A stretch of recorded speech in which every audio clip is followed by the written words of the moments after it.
જય જિનેન્દ્ર. બાપુજીના અવસાન પછી અમારા સમગ્ર પરિવારને પ્રેમ, હૂંફ અને સંસ્કારના સૂત્રમાં બાંધી રાખનાર અમારી વહાલી માતુશ્રીએ 10 વર્ષ પહેલાં સ્વર્ગલોકની યાત્રા કરી હતી. ભચીમાના હૃદયમાં હંમેશા એક પવિત્ર ભાવ રહેતો કે તેમના આંગણે કોઈ સંત સાધ્વીજીના પાવન પગલાં પડે. પરમાત્માની એવી કૃપા થઈ કે તેમની અંતિમ ક્ષણોમાં પૂજ્ય મુક્તિશીલાબાઈ માસતીજીનું અમારા ઘરે આગમન થયું. માસતીજીએ ભચીમાને અનશનના પચકાણ કરાવ્યા. ભચીમાને જીવનભર જે ભાવ હતો તે જ ભાવ સાથે તેમને અંતિમ ક્ષણોમાં ધર્મનો આ અમૂલ્ય લાભ પ્રાપ્ત થયો.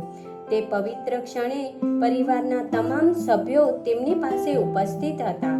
સૌએ પ્રાર્થના, ભાવ અને શ્રદ્ધા સાથે તેમને અંતિમ વિદાય આપી. તેમનો પ્રેમ, આશીર્વાદ અને સંસ્કારો આજે પણ અમારા જીવનમાં સદાય જીવંત છે. પરમાત્મા તેમના દિવ્ય આત્માને ચિર શાંતિ અર્પે અને અમને તેમની સ્મૃતિને હંમેશા હૃદયમાં જાળવી રાખવાની શક્તિ આપે. ઓમ શાંતિ. જય જિનેન્દ્ર. હું અહીંથી બધું જોઉં છું. એક જ પ્રશ્ન હતો, મારા બાળકો આજે પણ એ જ માર્ગ પર ચાલે છે કે નહીં? જીવનની દોડમાં મારા દીકરા અને દીકરીઓ માણસાઈ અને સંસ્કાર તો નથી ભૂલ્યા ને? ચાલો જોઈએ.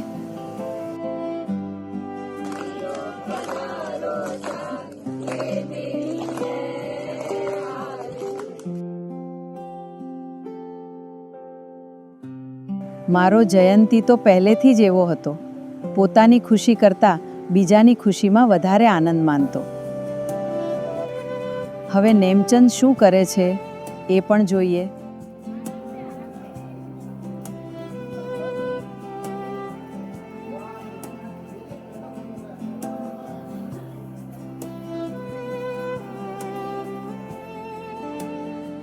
નેમચંદ બેટા, આજે પણ તું પહેલાં બીજાની થાળી ભરે છે, પછી પોતાની.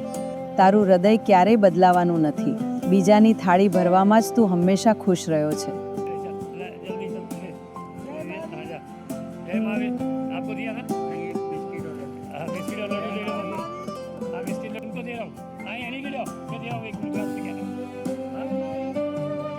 જયંત, માણસની સાચી ઓળખ એના શબ્દોથી નહીં પણ એના કર્મોથી થાય છે. જેના ચહેરા પર તું સ્મિત લાવે છે એ જ લોકોના આશીર્વાદ હંમેશા તારી સાથે રહેશે. દીકરીઓ, મને હંમેશા એક જ પ્રાર્થના હતી કે જીવનમાં ધર્મનો દીવો ક્યારેય ઓલવાય નહીં. મેં નલિની, રમીલા, તમે બંને એ દીવો હજુ પણ પ્રગટાવી રાખ્યો છે. ભચીબા, તમારા આશીર્વાદ હંમેશા અમારા બધાની સાથે રહેશે.